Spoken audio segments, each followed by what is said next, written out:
Okay, let's now quickly look at incorporating this with digital signatures. Now, in many corporate environments, there may be a form of emails with digital signatures that are associated to this. Now, we mentioned the PKI, public key infrastructure before. We're going to take into account private, public keys, and how this looks when maybe someone is sending out an email.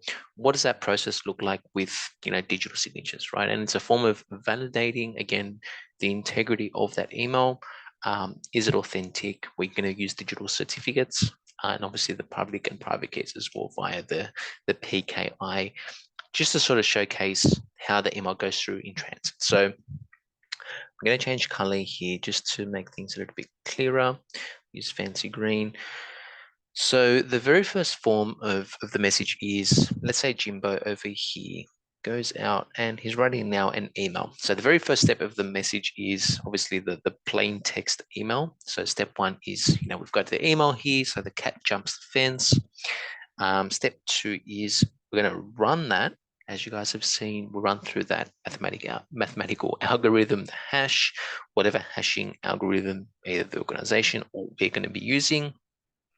So that just represents the blender that we're going to put that text through. Then from there, step three would be our value digest. So we're going to get our string, our value that we used previously during that hashing process. Step four is the message then gets put into. So we've got two bits of the message. One, we've got the actual email message content, so the clear text content, which is here. And then we've got the hash value from step three.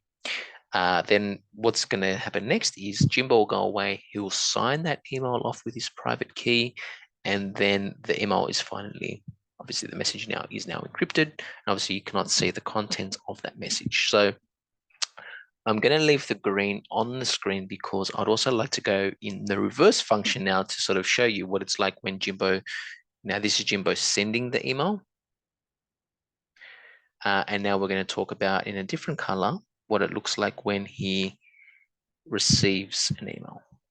So RCV for receives. So let's sort of cover this in the backwards form almost. So step four, step five, and this is step six of sending the email out. So message gets encrypted is the final step, and all the way backwards from the original clear text of the message. Now the last part here. So let's start off with what it's like when he receives the message. So message comes in. So if you're familiar with the OSI layer, kind of think of that in the same form, right? You got your data link, you got your network, you got your transport on the way up to the application layer. So as messages and details go out, think of this in terms of the packets, right? So packets will go out. You got your source, your destination IP address, your source IP address, your protocol, your the data itself is being transmitted in a certain manner, right? So at layer two, we're using frames.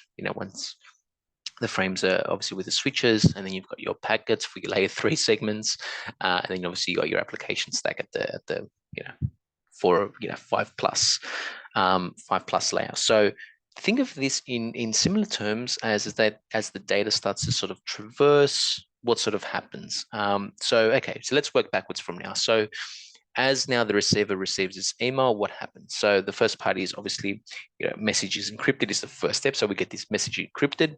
And then we're going to start to think, well, what then sort of is the next logical step if we're maybe going back up this way?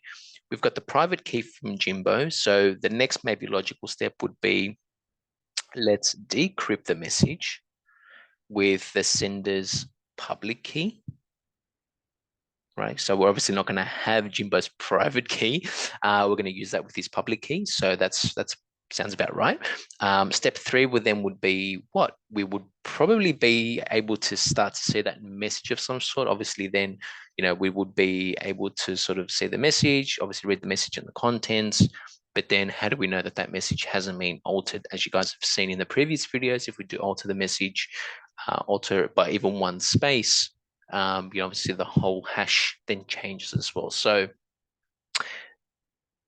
message content would probably be visible, probably may be visible, but then obviously we're going to have to run that through the algorithm to then confirm if the message has not been altered. So obviously no one can see the content right now. So step three would be the messages come through. So maybe the original message has been received.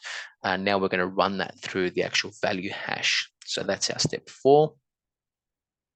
Step 4 is obviously comparing the hashes now with the original step 3 of the sender's version. So the value of the string is matched. Does it match? Yes or no? If it does match, that's fantastic. If it doesn't match, then there's an issue. And then obviously the final part of that is confirming that, runs through the same algorithm. Yes. And then, oops, screen is just going a little bit crazy there. And then the final step here now is on step 5. We've got now our clear text message that's come through.